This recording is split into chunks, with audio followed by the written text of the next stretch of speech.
Brasilinas e brasilinos, segurem essa, porque o que está acontecendo agora em Brasília não é política, é o apocalipse zumbi que vai transformar a República de Itaiaiá em um amontoado de ruínas, esqueletos e um ou outro petista sobrevivente traumatizado gritando que não sentiu nada.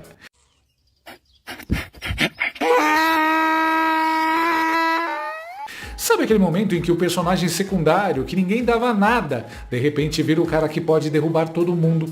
Tipo, se o figurante lá do fundo e sem falas na Praça é Nossa resolve abrir a boca e o programa sai do ar imediatamente. Pois é, Daniel Vorcaro entrou no modo última temporada, zero apego à vida. Vamos começar pelo começo dessa novela, que já não é mais nem novela, é spin-off de Escândalo. O advogado José Luiz Oliveira Lima, conhecido como Juca, que não é qualquer Juca, tá? Esse é tipo o Vingadores das delações premiadas, foi recebido pelo ministro André Mendonça.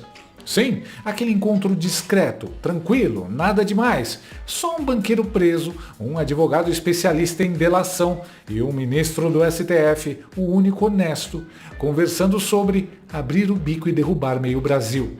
Coisa leve, coisa cotidiana, uma terça-feira qualquer em Brasília. Potentíssima, acaba de cair na nossa página. Olha aí, pode vir aí a delação de Daniel Vorcaro, o homem todo-poderoso com a lista de contatos que tem políticos de A a Z e poderosos de A a Z. O advogado de Daniel Vorcaro procurou o ministro relator André Mendonça para tratar de delação premiada. Está na coluna da Carla Araújo, assinada a reportagem por ela e por Matheus Coutinho, que o novo advogado de Daniel Vorcaro, José Luiz Oliveira Lima, o Juca, teve uma reunião nesta terça-feira com o ministro André Mendonça, o relator do caso Master no Supremo Tribunal Federal. Segundo apurou a coluna, o advogado tratou sobre a possibilidade de delação do banqueiro. Juca, como o defensor, ele é conhecido como um defensor nesse episódio, nessas questões de delação, tem um histórico de delações também, ele que foi o responsável pela delação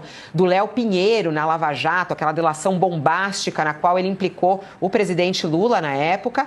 Na semana passada os advogados deixaram e quem assumiu foi Juca, que esteve ontem com o André Mendonça.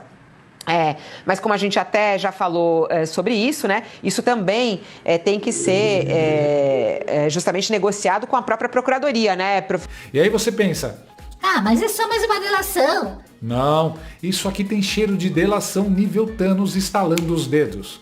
Porque o acordo é simples, Vorcaro fala tudo, em troca tenta reduzir a pena. Mas tem um detalhe importante aqui, não pode ser delação fake gourmet. Não pode ser aquela delação estilo...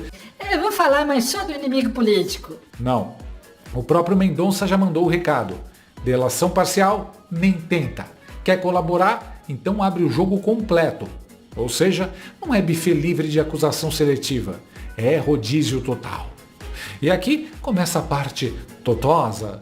O advogado antigo do Vorcaro tentou aquela jogada clássica. Vamos fazer uma delação, mas poupando o STF. Sabe aquele negócio tipo, olha, eu conto tudo, menos o que realmente importa?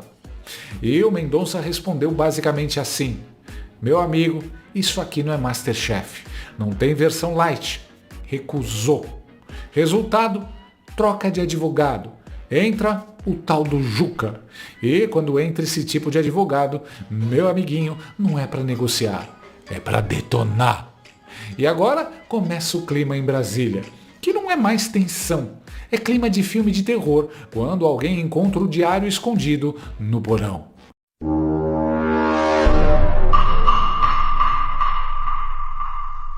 Já estão chamando de delação do fim do mundo. E eu vou te falar, quando o político começa a usar esse tipo de expressão, é porque alguém vai rodar mais que ventilador de teto no verão.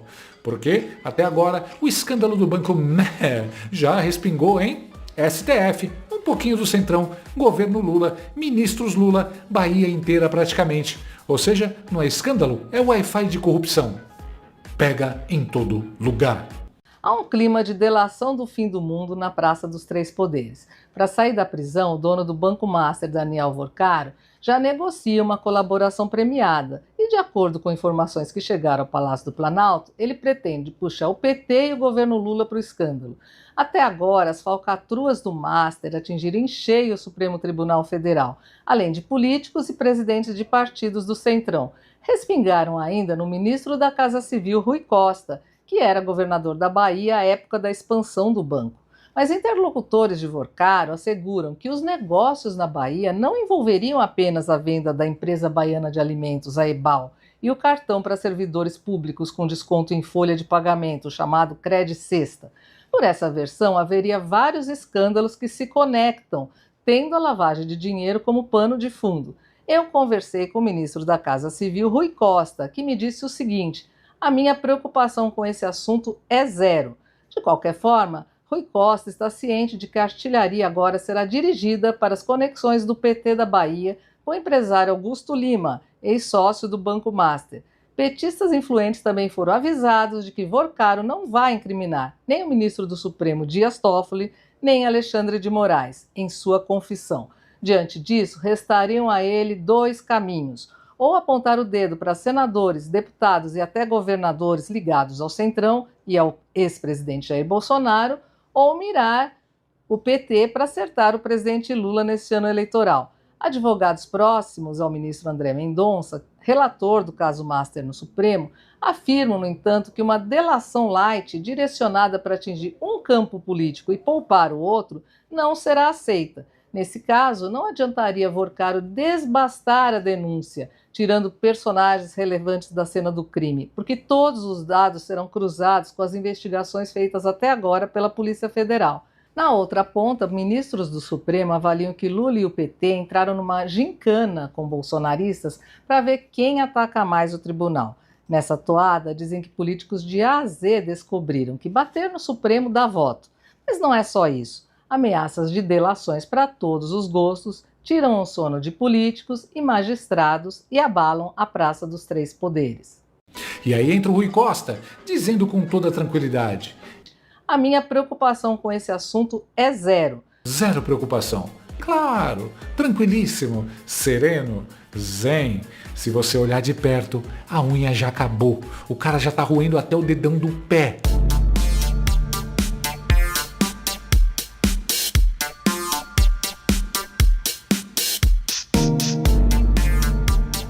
E aqui entra o ponto mais sensível: Minas Gerais. Porque esse tem uma coisa que brasileiro sabe, quem ganha Minas ganha eleição. E agora tem indício de escândalo por lá também. Meu amigo, isso não é problema, isso é trailer de desastre eleitoral. E, enquanto isso, no STF, os ministros estão observando tudo e pensando: Ué, de repente todo mundo começou a bater na gente. Descobriram agora que bater no Supremo dá voto. Sério, demoraram só uns bons anos. E aí vem a melhor frase dessa história toda: políticos de A a Z descobriram que bater no STF dá voto. Parabéns, descobriram a roda em 2026. Sensacional. Mas não é só isso, tem uma coisa pior acontecendo. Ameaça de delação para todos os gostos. Isso aqui virou tipo cardápio. Quer escândalo do executivo? Tem. Quer escândalo do legislativo? Tem. Quer escândalo do judiciário? Bom, isso todo mundo já sabe que tem. É self-service de crise institucional. E nesse clima, eu só posso dizer uma coisa: delata, Paquitão! Vira o Paquito corajoso da Praça dos Três Poderes e derruba esse circo inteiro, Vorcaro. Agora, segura essa virada de roteiro, porque, enquanto isso está acontecendo, o Lula está fazendo o quê? Tentando convencer o Toffoli a sumir. Sim, sumir, mas com classe, com elegância, com narrativa. A estratégia é maravilhosa. Diz que tá doente, tira uma licença, depois, quem sabe, não volta. Ou seja, não é afastamento, é aposentadoria com storytelling. E por quê? Porque, segundo informações, o que apareceu até agora é só o aperitivo. Aperitivo. Ou seja, o prato principal ainda nem chegou na mesa. Vamos colocar na conversa uma outra apuração da Malu Gaspar, também lá no jornal O Globo. É a informação de que o presidente Lula articula nos bastidores uma licença de Dias Toffoli do STF e uma eventual renúncia do ministro.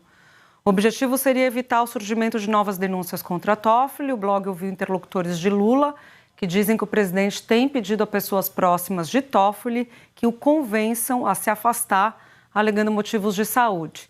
Depois, no médio prazo, o objetivo é deixar o tribunal de forma definitiva. Também nos bastidores, Toffoli tem negado a intenção de se afastar do cargo, mas a movimentação, por si só, né, Otávio Guedes, é bastante relevante, né?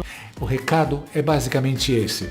Ou sai, ou pode acontecer alguma coisa estranha. Aí você lembra de certos episódios do passado e pensa, rapaz, Brasília não é para amador. Lembra do Celso Daniel, Toffoli?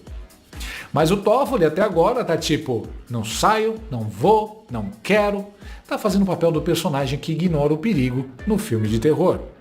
Sabe aquele que escuta o barulho no porão e fala, vou lá ver o que é? É exatamente esse. Enquanto isso, Stalinácio tá desesperado para proteger quem? Alexandre Uglandi. Vossa Excelência foi nos encontrinhos com o Vorcaro. Encontro? Assim você me quebra. Quem disse que foi comigo? Ué, tá escrito aqui no celular que o Vorcaro se encontrou com Alexandre Moraes. Alexandre Moraes. Viu a diferença? Ah, é? Faltou o D. O D faz toda a diferença. Hã? Sabor, Alexandre. Sabor. Certeza, companheiro. E aqui entra o plot twist mais sincero da história recente. Segundo o próprio Lula disse a amigos, ele é grato ao Chandler Clayson. Grato. Por quê? Porque, segundo ele mesmo, sem o Chandler Clayson, ele não estaria na presidência. Olha um nível. Nem precisa de oposição. O cara já entrega o roteiro sozinho. Então, o plano é simples.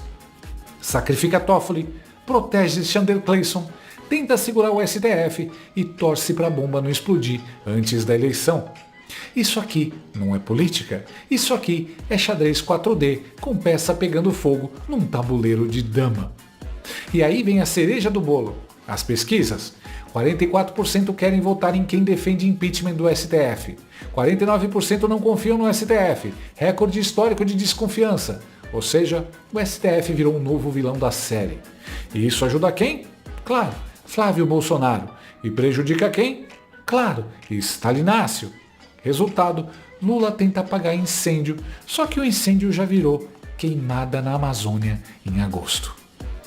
E o problema final é que o plano do Lula pode dar errado. Por quê? Toffoli não quer sair. A PF diz que não tem mais nada. E todo mundo sabe, isso aqui está só começando. E aí você junta tudo isso, delação, STF, Planalto em pânico, ministros se protegendo, políticos tremendo e um banqueiro preso com o potencial de virar o roteirista da destruição da República Moderna do Bananinho. E percebe que o Brasil hoje não é mais um país, é uma série. Só que, diferente das séries, aqui não tem temporada final. Porque sempre aparece um novo personagem, um novo escândalo, um novo plot twist.